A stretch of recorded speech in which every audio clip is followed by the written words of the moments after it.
Shalom, shalom à toutes et à tous dans le nom de notre Seigneur Jésus-Christ. C'est le berger James et c'est encore une grande joie pour moi de partager avec le corps de Christ une connaissance, une révélation que le Saint-Esprit a mise à notre disposition. Et je suis sûr que cela va participer encore une fois à la manifestation de la gloire du corps de Christ dans ces derniers moments. Mais avant de pouvoir faire usage de cette révélation, nous allons prier. Saint-Esprit, non seulement nous sommes vers la fin de l'année, mais nous tendons également vers la fin des temps. Et vers cette fin, il y a certaines choses qui s'imposent à nous. Et pour pouvoir vraiment se préparer, il va falloir qu'on ait la connaissance profonde. Et qui peut nous donner cette connaissance si ce n'est toi. Laisse qu'à travers ce message, les yeux de quelqu'un s'ouvrent, afin qu'il accède à ces mystères et manifester la gloire au nom de Jésus-Christ. Amen. Je voudrais m'entretenir avec le corps de Christ sur un mystère, une clé qui s'impose dans ces derniers moments. Cette clé va nous permettre effectivement de quitter la bassesse et accéder au trône. Comme Salomon l'avait dit, il a remarqué une erreur sous le soleil. Les esclaves sont sur les chevaux et les princes sont à terre. L'heure est arrivée que cette erreur soit corrigée. L'Église ne sera plus à terre parce que le Saint-Esprit va nous tendre dans ces derniers moments des mystères, des clés, des révélations qui vont booster notre glorification. Je voudrais m'entretenir avec vous sur ce thème que j'ai intitulé, ce message j'ai intitulé « Comment rendre lourde et imposante ta parole ?» Comment rendre lourde et imposante ta parole. Nous savons que depuis le commencement, la Bible dit au commencement était la parole. Si dès le commencement c'était la parole, alors automatiquement vers la fin des temps, ça sera toujours la parole. Il va falloir commencer avec la parole et finir avec la parole. Et nous sommes vers la fin des temps. Et nous devons dans ces derniers moments vraiment comprendre les dimensions dans lesquelles nous pouvons faire valoir cette parole-là. Je voudrais que nous comprenions quelque chose. Avant toute chose, c'était la parole. Donc ça veut dire que toute chose avait pour forme primordiale la parole. Tout ce que nous voyons physiquement, au premier abord, était une parole. Et cette parole était connectée à la parole de Dieu. Ce n'est qu'après tout, lorsque Dieu a voulu créer les choses, qu'il a détaché cette parole de lui-même. Et cette parole s'est faite chair maintenant. Elle est devenue soit le soleil, soit les étoiles, soit les arbres, soit les montagnes, soit les hommes. En quelque sorte, tout ce que nous voyons de physique était entre-temps parole. La Bible dit dans 1 Jean chapitre 1, ce qui était dès le commencement, ce que nous avons entendu, ce que nous avons contemplé, nos mains ont touché, en ce qui concerne la parole de vie. Donc notre forme originelle, c'était la parole. Ce n'est que cette parole-là qui s'est faite chair et nous sommes venus dans le physique. Alors si on était parole, ça veut dire que dans ces derniers moments, on doit commencer à mieux comprendre qui nous sommes et comment faire usage de nous-mêmes. Vous devez comprendre ça profondément. L'Église aujourd'hui semble perdre le temps encore avec les ténèbres. Nous semblons perdre le temps dans les batailles. Pourquoi? Parce que nous nous sommes déconnectés de nous-mêmes. On est dévié de notre propre origine, de notre propre nature, de notre propre essence. Nous croyons qu'il y a un instrument, nous croyons qu'il y a une arme assez efficace quelque part, plus que la parole. Et pourtant, tout a été créé par la parole. Lorsque nous allons comprendre que non, notre vraie puissance, notre vraie victoire, c'est nous-mêmes, c'est-à-dire la parole. Sans seulement nous allons nous retourner vers nous. Et lorsque nous allons nous découvrir, comprendre comment nous fonctionnons, nous allons automatiquement dominer. Comment rendre lourde et imposante ta parole? Nous devons comprendre cela profondément. Dans ces derniers moments, l'Église va cesser de dialoguer avec les esprits mauvais. Les chrétiens vont accéder à une dimension où une seule parole va chasser tous les esprits d'une zone.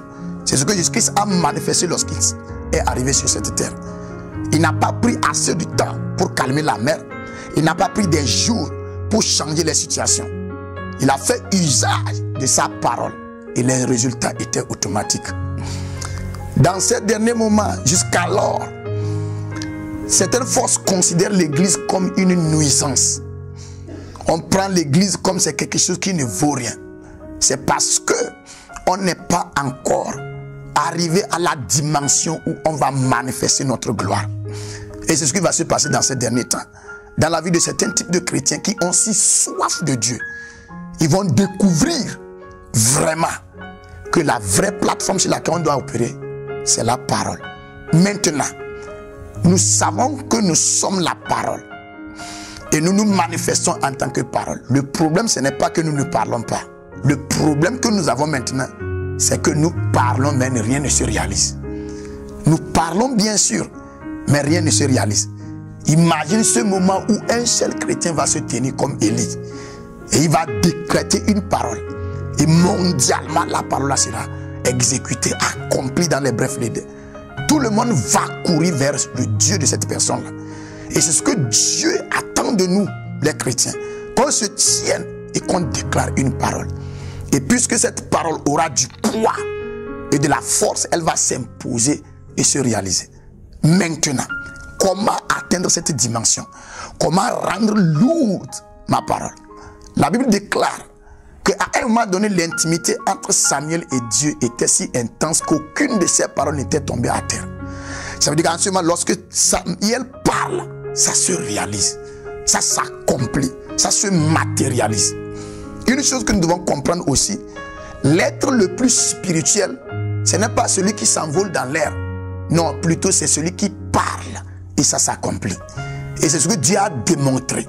Il a prouvé qu'il est le plus spirituel. C'est pourquoi il a parlé et les choses sont venues physiquement. Et ce que l'Église doit démontrer, on doit prouver à tous les autres esprits que nous sommes au top. Par rapport à quoi? Par rapport à notre décret. Nous décrétons les choses et ça s'accomplit dans les brefs délais immédiatement. Maintenant la clé. Le code pour rendre lourde et imposante ta parole, c'est si simple. C'est très simple, mais c'est si puissant. Vous savez, le monde spirituel, le monde des ténèbres reconnaît cela que le jour où nous allons commencer par faire usage de notre parole, nous allons les mettre à terre. Alors leur stratégie, c'est comment affecter notre parole à ce qu'elle n'ait pas des effets. Alors, ayant étudié, ils ont vite compris que si nous parlons, il y a des moments où nous pouvons parler et les choses ne vont pas s'accomplir.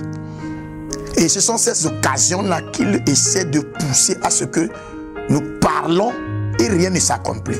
Finalement, on doute nos paroles. Vous allez comprendre quelque chose. À certains moments donnés, Satan ne va pas te laisser pour que tu parles, ça s'accomplit. Il va te pousser à ce que tu parles dans une situation, ça ne va pas s'accomplir. Maintenant, pour comprendre comment rendre lourde et imposante ta parole, tu dois comprendre que la seule clé, c'est de ne pas être influencé de parler. De ne pas parler par urgence.